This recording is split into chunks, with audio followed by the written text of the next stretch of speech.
পিছনের দিকটা বেশ অন্ধকার, ঝোপঝাড়ে ভর্তি। তবে তার মধ্যেই একটা উঁচু তাল গাছ দাঁড়িয়ে রয়েছে। তাল গাছটাকে দেখে প্রণয়ের ওই লোকগুলোর বলা কথা মনে পড়ে গেল। একটু বেশি ভালো করে দেখায় সে দেখল একটা মুখ, তার বড় বড় চোখ আর দাঁতগুলো যেন খিঁচানো, তার দিকেই তাকিয়ে আছে।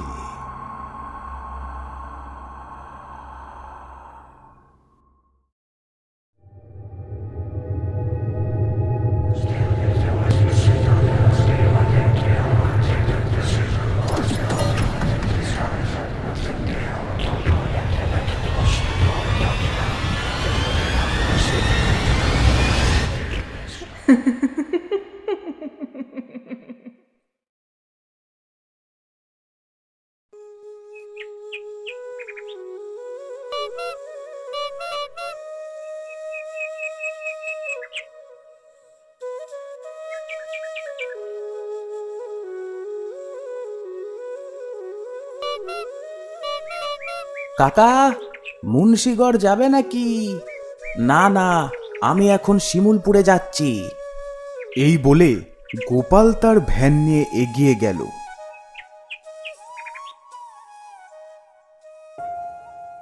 গোপালের ভ্যানে বসে আছে প্রণয়। প্রণয় পেশাগতভাবে একজন ফটোগ্রাফার। পড়াশোনার পর সে শহরের একটা ম্যাগাজিন কোম্পানিতে এই কাজে যোগ দিয়েছে। সেখানেই দিন কয়েকের ছুটি নিয়ে এসেছে এখানে। ছোট থেকেই বিভিন্ন প্রাকৃতিক সৌন্দর্যকে তার আঁকতে খুব ভালো লাগতো, আর তার সাথে সাথে বড় হওয়ার পর এখন সেগুলোর ছবি তুলতে তার আরও বেশি ভালো লাগে। প্রণয়ের বাড়ি শহরে না হলেও এরকম গ্রামেও না, মফস্বলে। এখানে তার পিসির বাড়ি। অনেক বছর আগে সে এখানে এসেছিল, তখন তার বয়স অনেকটাই কম। এখন তার বয়সে পরিবর্তন হলেও এই জায়গাটা তখনও যেরকম ছিল এখনও সেই একই রকমই আছে। শিমুলপুরে নিজের পিসির বাড়ির সামনে এসে ভ্যানটা থামে। তারপর ভ্যান থেকে নেমে প্রণয় গোপালের হাতে তার ভাড়া দিয়ে এগিয়ে যায় পিসির ঘরের দিকে, আর গোপালও এখান থেকে নিজের ভ্যান নিয়ে চলে যায়। পিসে মশাই, পিসে মশাই।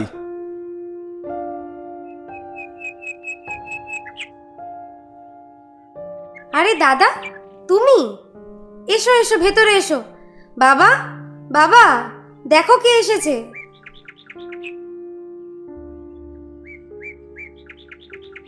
আরে প্রণয়, এসো এসো, বাইরে দাঁড়িয়ে কেন? কেমন আছো পিসে মশাই? থাক থাক বাবা থাক, কতদিন পরে তোমায় দেখলাম। কেমন আছো বাবা? বাড়ির সবাই বা কেমন আছে? আমিও ভালো আছি, আর বাড়ির সবাইও ভালো আছে। শুধু বাবা মায়ের বয়স হয়েছে তো, তাই একটু মাঝে মাঝে ওদের শরীরটা খারাপ করে, এই যা। বাবা, দাদাকে আর কতক্ষণ বাইরে দাঁড় করিয়ে রাখবে? এবার তো ঘরের ভেতর নিয়ে চলো। ও হ্যাঁ হ্যাঁ, ঠিকই, আমিও না সত্যি। এসো এসো প্রণয়, ঘরের ভেতরে এসো।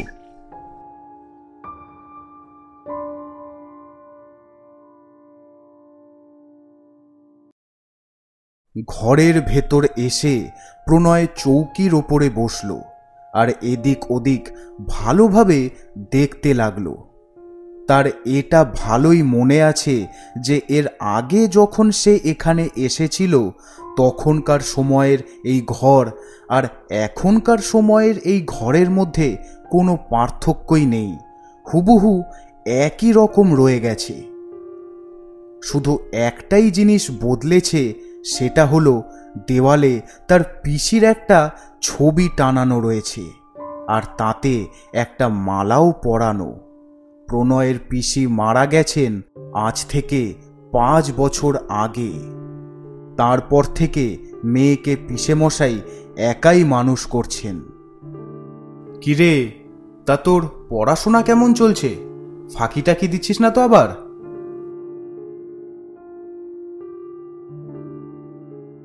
আগের বছরই ও মাধ্যমিক দিল, আর নম্বরও ভালোই পেয়েছিল, কিন্তু আমি আর পড়াতে পারলাম না।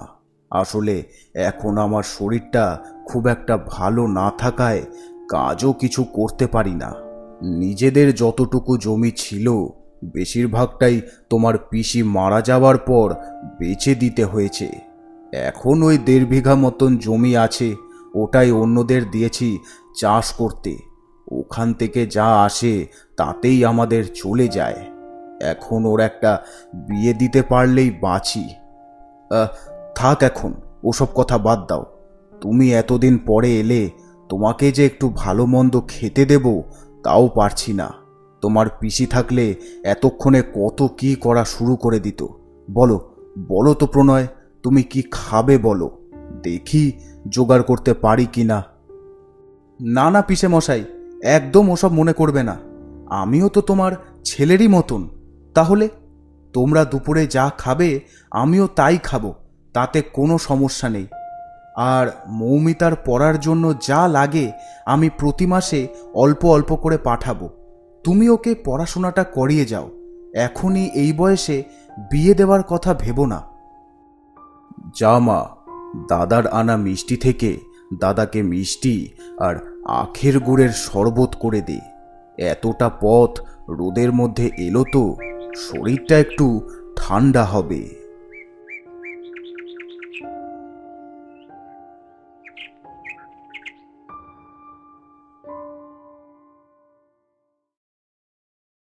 বেলা এগোতেই হাত মুখ ধুয়ে প্রণয় ও ওরা দুজন একসাথে দুপুরের খাবার খেয়ে নেয়।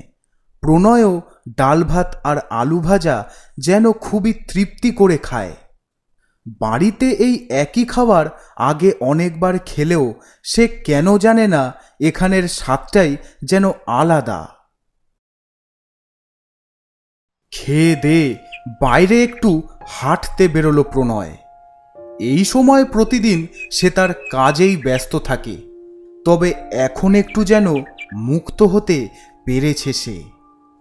গ্রাম যে কতটা সুন্দর হতে পারে সেটা প্রণয় আগেও দেখেছে, আর সেই স্মৃতিগুলোকে আবার জাগানোর জন্য এদিক ওদিক তাকিয়ে সব কিছু দেখতে দেখতে এগিয়ে যাচ্ছে সে। জ্যৈষ্ঠ মাসের মাঝামাঝি, তাতানো গরম, কিন্তু তার মধ্যেও গ্রামের খোলা হাওয়া ও মাঝে মাঝে থাকা বড় বড় গাছের ছায়ার মধ্যে দিয়ে হাঁটতে বেশ ভালোই লাগছে প্রণয়ের। কিছুটা হেঁটে আসার পর প্রণয় দেখল সামনে একটা মাঝারি পুকুর, তাতে 2-3 জন স্নানও করছে। পুকুরের ঘাটটা পাকাভাবে বাঁধিয়ে তাতে সিঁড়িও করে দেওয়া আছে। পুকুরের ঠিক পাশেই একটা বড় গাছের ছায়ার নিচে একটা বাঁশের মাচার উপর কয়েকজন লোক বসে আছে। জায়গাটা প্রণয়ের খুবই ভালো লাগলো। ছোটবেলা থেকেই তার গ্রামের পুকুরে স্নান করার প্রচণ্ড ইচ্ছে, কিন্তু সেটা আর হয়ে ওঠেনি। এখনো যে হবে তাও ঠিক নেই। এই সব ভাবতে ভাবতেই প্রণয় এগিয়ে গেল ওই মাচাটার দিকে।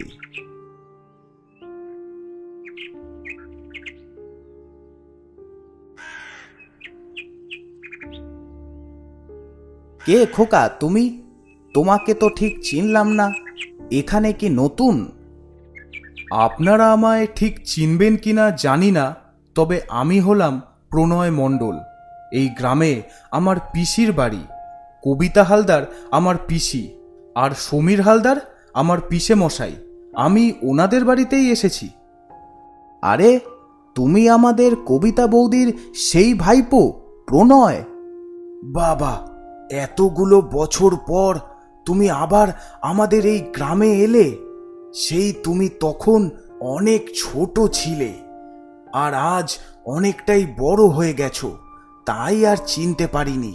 না হলে তো তোমার কথা সমীর প্রায় বলে। আর তাছাড়াও আমাদের বৌঠানটাও হঠাৎ করে মারা গেল। আর সে অনেক কথা। আরে তুমি দাঁড়িয়ে কেন? বসো বসো, এখানে বসো, আর বলো কেমন আছো, কি করছো এখন? না না, ঠিক আছে, দাঁড়িয়ে কোনো অসুবিধা হচ্ছে না। আসলে আমি এখন ছবি তোলার কাজ করি শহরের একটা ম্যাগাজিন কোম্পানিতে।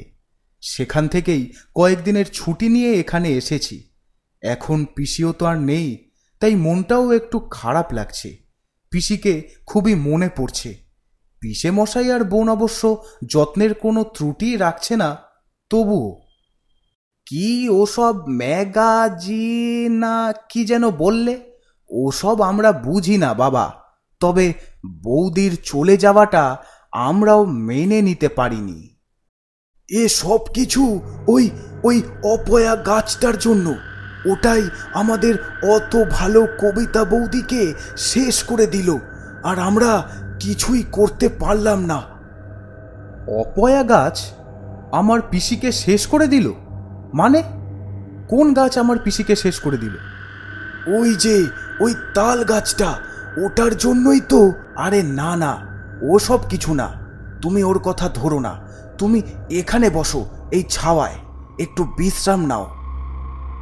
বসো, আর এই নাও আম খাও। আমাদের গ্রামের করিম চাচার গাছের আম বলে কথা, সেই মিষ্টি। নাও নাও। প্রণয় বুঝতে পারল লোকটা কিছু একটা বলতে চাইছিল, কিন্তু অন্যজন তাকে সেটা বলতে দিল না। তার মানে তারা কিছু লুকোচ্ছে। তারপর তারা বসে আম খেতে খেতে আরও কিছুক্ষণ অনেক কথা বলল।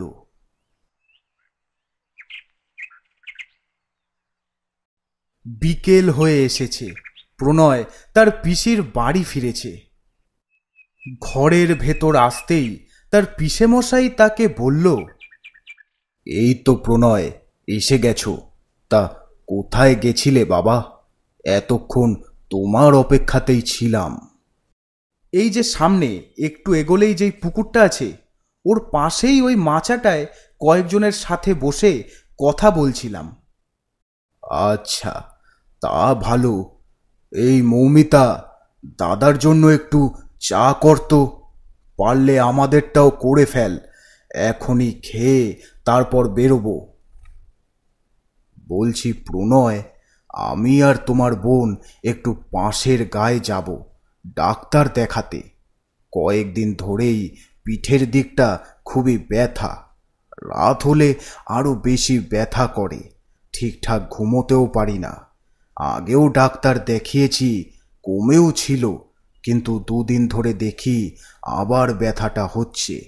তাই ভাবলাম আজ আরেকবার গিয়ে দেখিয়ে আসি।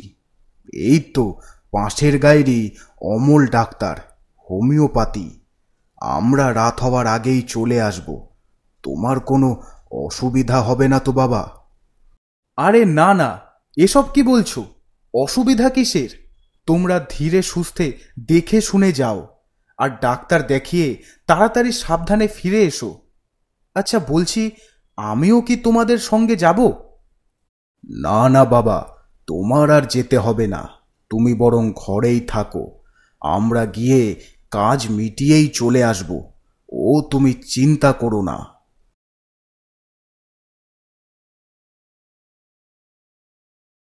তারপর পিসেমশাই গিয়ে পেছন দিকের জানলাটা দিয়ে দিলেন। জানলাটা দিয়ে দিলাম, নয়তো সন্ধে হতেই প্রচণ্ড মশা ঢোকে।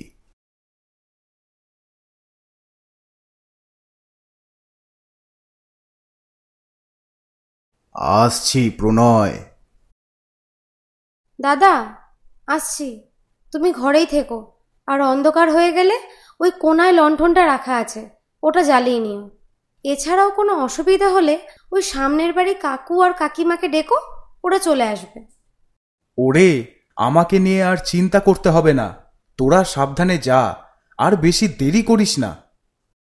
তারপর ওরা দুজন চলে গেল।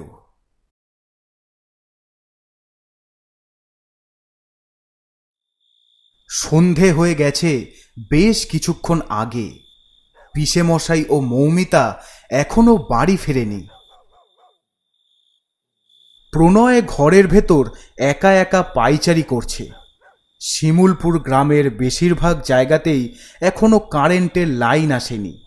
তার মধ্যে গরমকাল।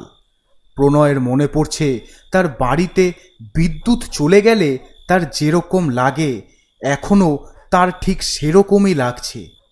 হঠাৎ থেমে পিছনের জানলাটার দিকে তাকালো প্রণয় আর ভাবল, এই জানলাটাও যদি খোলা হয় তাহলে হয়তো আরও বেশি হাওয়া আসবে, তখন আর এতটা গরম লাগবে না। মশা যা ঢোকার ঢুকবে, তাতে কি, আগে গরমের হাত থেকে তো বাঁচুক। এই ভেবে সে এগিয়ে গিয়ে পিছনের জানলাটা খুলল। জানলাটা খুলতেই এক রাশ ঠান্ডা হাওয়া তার গায়ে এসে লাগলো। প্রণয় এবার একটু স্বস্তি পেয়েছে। এই কাজটা যদি আরেকটু আগে সে করত তাহলে আরও ভালো হতো। কিন্তু এই সব ভাবতে ভাবতেই হঠাৎ তার চোখে পড়ল একটা জিনিস, আর তাতে সে বেশ গম্ভীর হয়ে গেল। পিছনের দিকটা বেশ অন্ধকার, ঝোপঝাড়ে ভর্তি, তবে তার মধ্যেই একটা উঁচু তাল গাছ দাঁড়িয়ে রয়েছে। তাল গাছটাকে দেখে প্রণয়ের ওই লোকগুলোর বলা কথা মনে পড়ে গেল। এইটাই কি সেই তাল গাছ যেটার কথা ওই লোকটা বলছিল? অপয়া গাছ। উফ, কি মশারে বাবা! না থাক, জানলাটা বন্ধই করে দিই। এর থেকে বরং একটু বাইরে যাই। তারপর প্রণয় জানলাটা বন্ধ করে ঘরের বাইরে চলে যায়। ঘরের দরজাটা ভালো করে চেপে দিয়ে বাইরে বেরিয়ে আসে প্রণয়। বাইরেটা ঘরের ভেতরের তুলনায় যেন অনেকটা ঠান্ডা। মাঝে মাঝে বয়ে যাওয়া হাওয়ায় প্রণয়ের বেশ এবার একটু ভালো লাগছে। আর একটু এগিয়ে উঠোনের থেকে রাস্তার দিকে এগিয়ে গেল সে।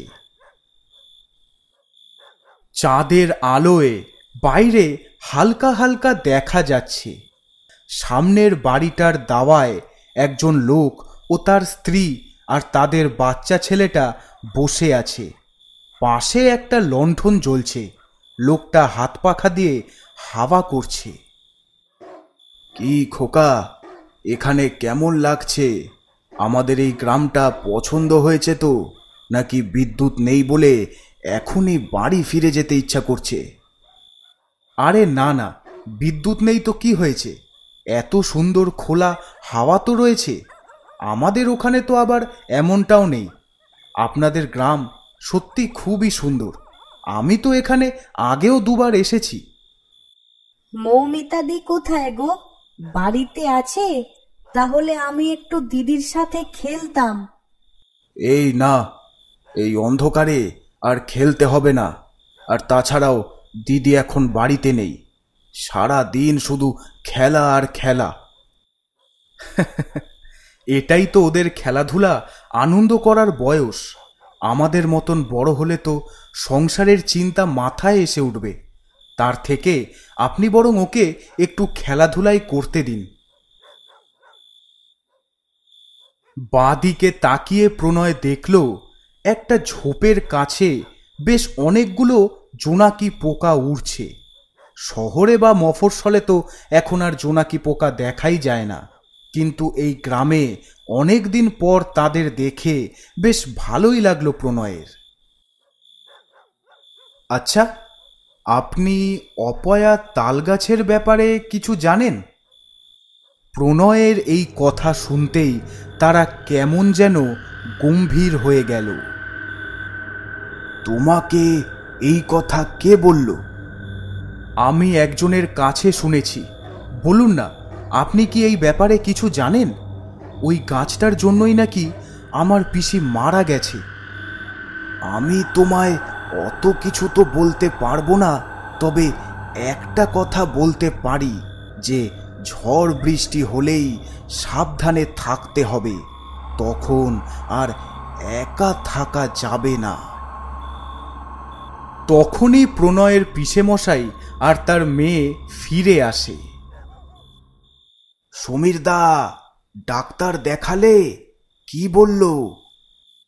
একটা বড়ি দিল, বলল এটা খেয়ে কালকে আবার যেতে।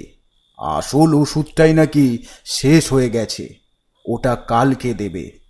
কালকে আবার যেতে হবে, কি করব।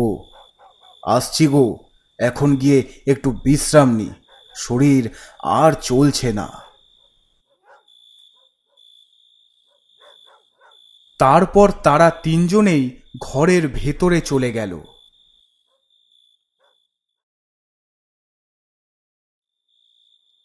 কিছুক্ষণ পর পিসেমশাই, মৌমিতা আর প্রণয় রাতে খেয়ে দিয়ে শুয়ে পড়েছে। পুরো গ্রামই তখন ঘুমের দেশে। নতুন জায়গা বলে প্রণয়ের ঘুম আসছে না। অনেকক্ষণ এভাবে চুপচাপ শুয়ে থাকার জন্য প্রণয়ের অস্বস্তি লাগছে, তাই সে উঠে গেল। কৌতূহল বশত পিছনের জানলাটার দিকে গিয়ে সে জানলাটা আস্তে আস্তে খুলল, যাতে কেউ টের না পায়।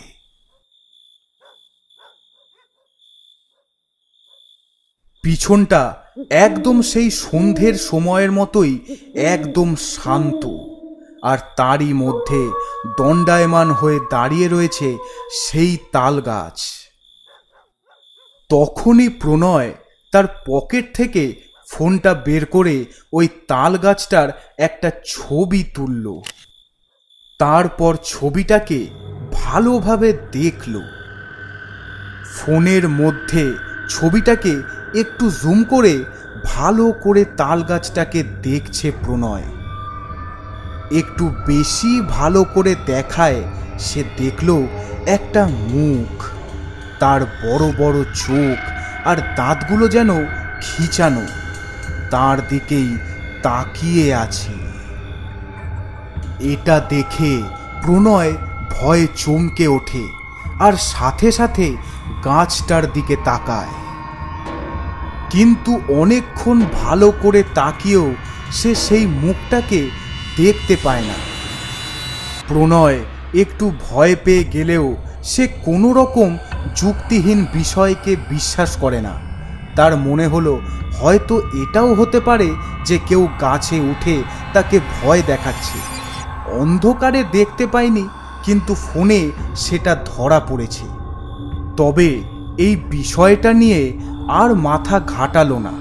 পাশে ওদের দুজনের ঘুম ভেঙে যেতে পারে, তাই তাড়াতাড়ি জানলাটা বন্ধ করে দিল। তারপর গিয়ে আবার শুয়ে পড়ল।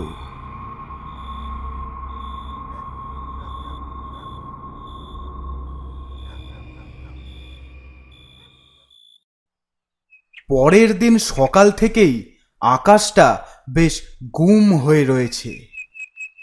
বিকেলে পিসেমশাই ডাক্তারের কাছে যেতে গিয়েও চিন্তায় ঠিক যেতে পারছেন না। পিসেমশাই, তুমি নিশ্চিন্তে যাও, আমি একা থাকতে পারবো, কোনো অসুবিধা হবে না।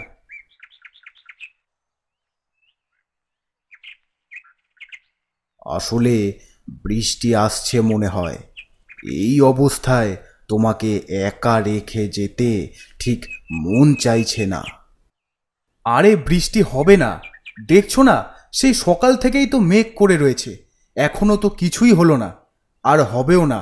ও মেঘ ঠিক কেটে যাবে। তুমি বরং আর দেরি না করে তাড়াতাড়ি বোনকে নিয়ে বেরিয়ে পড়ো, তোমার ডাক্তার দেখানোটা অনেক জরুরি। আচ্ছা ঠিক আছে, তবে সেরম কিছু হলে তুমি কিন্তু জানলা দরজা খুলবে না। যাই হয়ে যাক সব বন্ধ করে রাখবে, কেউ ডাকলেও না, ঠিক আছে? আমরা বরং তাহলে আসি, চল রে মা। এই বলে সমীরবাবু আর মৌমিতা বেরিয়ে যায়।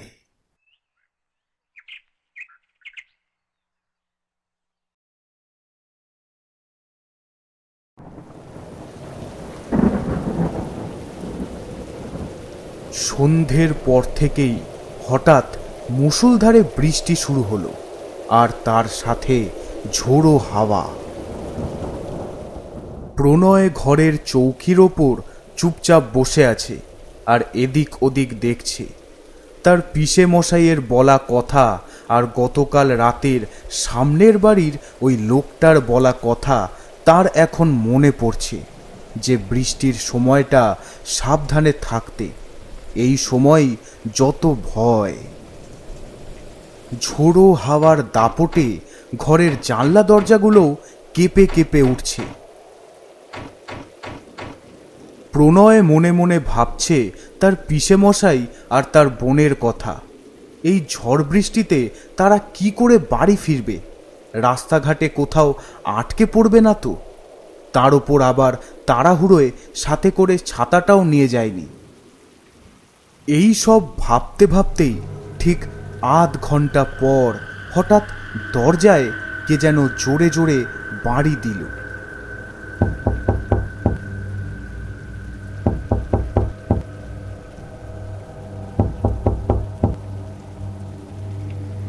আচমকা প্রণয় একটু চমকে যায় আর জিজ্ঞেস করে, কে কে?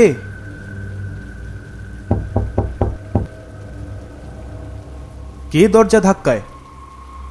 প্রণয় বাবা, আমি তোমার পিসে মশাই। দরজাটা তাড়াতাড়ি খোলো বাবা। পিসে মশাই? হ্যাঁ হ্যাঁ, খুলছি।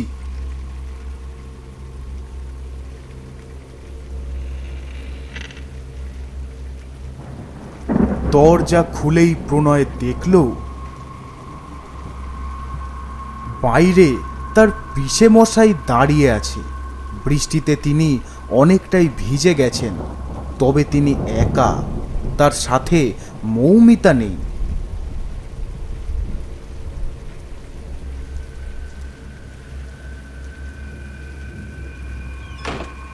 পিসে মশাই, তুমি একা এসেছো?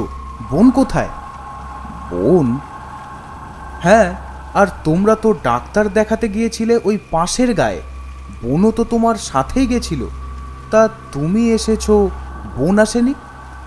ও হ্যাঁ হ্যাঁ, বোন। সেটাই তো বলছি। আসলে ওর শরীরটা হট করে খুব খারাপ হয়ে যায়, তাই ও ওখানেই রয়ে গেছে। আর আমি ভাবলাম তুমি এখানে একা একা আছো, তাই আমি চলে এলাম। এই কথাটা বলেই পিসে মশাই চৌকির ওপরে বসলেন। কিরকম একটা গন্ধ আসছে না? এই গন্ধটা তো এতক্ষণ ছিল না। ওসব কিছু না, হয়তো দরজা খোলা হয়েছিল তো, তাই হাওয়ায় বাইরের থেকে গন্ধ ভেতরে এসেছে। এই লণ্ঠনটার আলোটা বড্ড চোখে লাগছে, এটাকে বরং নিভিয়ে দাও। এখন আর এটার দরকার নেই। ওটা নিভিয়ে দিলে তো পুরো ঘরটা অন্ধকার হয়ে যাবে, আর কিছু দেখাই যাবে না। তার থেকে বরং আমি ওটাকে একটু দূরে সরিয়ে দিই। কিন্তু তোমার পিঠের ব্যথার কি হলো? ওষুধ খেয়েছো? ব্যথা কমেছে একটু? আর পিসে মশাই, তুমি তো পুরো ভিজে গেছো। না না, ঠিক আছে, এই ভেজায় আমার কিছুই হবে না। আর ব্যথা, হ্যাঁ হ্যাঁ, খুবই ব্যথা, এখনো কমেনি। ব্যথার চোটে তো আমি ঠিকঠাক নিঃশ্বাসই নিতে পারছি না। ওসব ছাড়ো, তুমি ওখানে দাঁড়িয়ে আছো কেন? এখানে আমার পাশে এসে বসো। পিসে মশাইয়ের কথাগুলো আজ যেন কিরকম একটা অদ্ভুত রকমের লাগছে প্রণয়ের। তবুও সেই সব বেশি গুরুত্ব না দিয়ে সে বলে, সে কি, তোমার এরকম ব্যথা করছে সেটা তুমি আমায় আগে বলবে তো? একটু তেল গরম করে মালিশ করলেই ব্যথাটা কমতে পারে। কিন্তু সকালে তো শুনেছিলাম বোন একবার বলল যে সর্ষের তেলটা শেষ হয়ে গেছে, আনতে হবে। আচ্ছা ঠিক আছে, আমি বরং সামনের ওই কাকুদের বাড়ি থেকে একটু তেল নিয়ে আসি। আরে না না, তার কোনো দরকার নেই, আমি ঠিক আছি। শোনো। এই বলে প্রণয় দরজা খুলে বাইরে বেরোতেই যাবে, ঠিক তখনই একটা বিষয় প্রণয়ের চোখে পড়ে। সেটা দেখে প্রণয় ঘর থেকে বেরিয়ে যায়। আরে শোনো শোনো, যেও না, দাঁড়াও।